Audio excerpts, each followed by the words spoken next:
گاجی کھاور کی مرکزی امام بارگاہ پنجتنی میں سالانہ مجلس ازا بسلسلہ شہادت بی بی پاک سائنہ فاطمہ زہرا سلام اللہ علیہ کی مناسبت سے منعقد کی گئی۔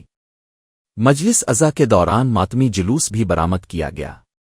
مجلس ازا میں ذاکر سید زیغم عباس شاہ، ذاکر زوار خداداد کھاور، مولوی فرمان علی محمد قاسم، غلام حسین کورائی اور دیگر مقررین نے سادات کے فضائل و مصائب بیان کیے۔ مقررین نے خطاب کرتے ہوئے کہا کہ حضرت محمد مصطفیٰ صلی اللہ علیہ وآلہ وسلم کی پیاری نیان بی بی فاطمہ زہرا سلام اللہ علیہ کی قبر پر چند پتھر پڑے ہیں جن کے مزار کو تعمیر کرنے کی ضرورت ہے۔ مزید انہوں نے کہا کہ بی بی فاطمہ زہرا سلام اللہ علیہ کی زندگی عورتوں کے لیے مشرہ ہے، اور خواتین پاک بی بی فاطمہ زہرا کی زندگی کے نقش قدم پر چل کر اپنی زندگی کو سنوار سکتی ہے۔ اس مجلس ازا کے انتظامات سرائی شیر محمد کھاور، ایاز علی کھاور، محمد علی کھاور اور دیگر نے سنبھالے۔ آخر میں ماتمی جلوس مختلف راستوں سے ہوتا ہوا بخان محلہ کی امام بارگاہ پر اختتام پذیر ہوا۔